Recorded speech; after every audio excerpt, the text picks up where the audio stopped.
Hey everybody, it's Danny again, and we're back. This is episode 2, and I'm going to continue rating every single enemy in Dark Souls out of 5 stars.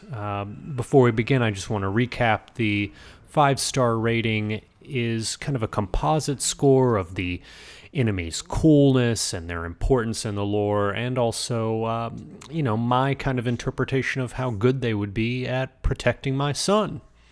So, without further ado, let's get to these ratings. All right.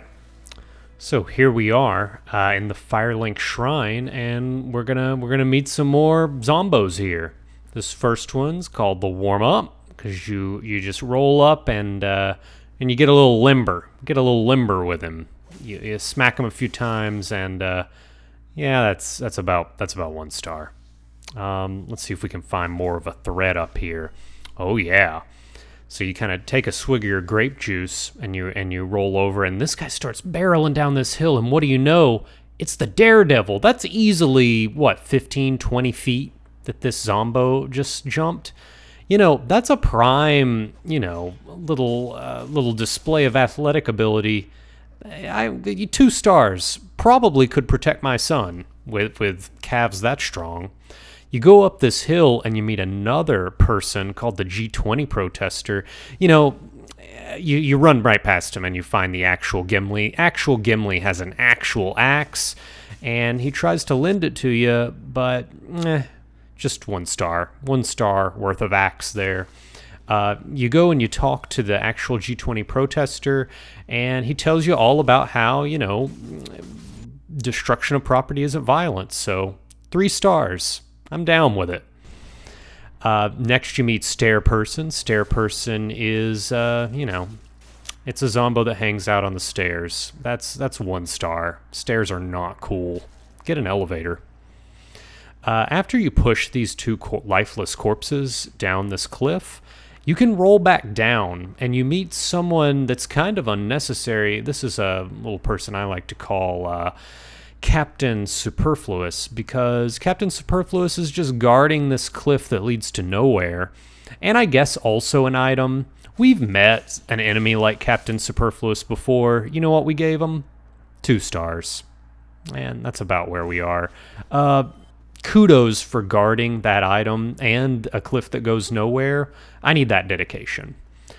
Next up, we meet Shadow Templeton, and it's been a while since we saw him at the smorgasbord at the fair after the crowds had left, and Templeton put on a little bit of weight. Poisons you a bit, but eventually goes down, but still, good effort, and that's 2 stars from Shadow Templeton. Also guarding this nice little item over here, so you need that kind of tenacity when guarding my son. You roll up into the Undead Burg, and we start meeting some other friends here. This is Alex, and just like Alex, charging into a situation that he really can't get a handle on, so that's going to be just 1 star. Alex.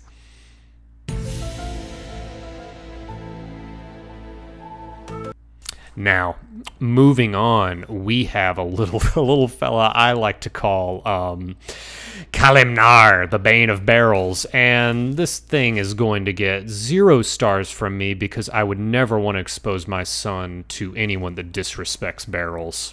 It's unacceptable, and we just need to get past it as a society. You roll down this little cliff, and you grab this little item, and we meet a special person, a very special person. This is Alley Boy, and Alley Boy just dies. This is just 1 star from me. I'm sorry, Alley Boy.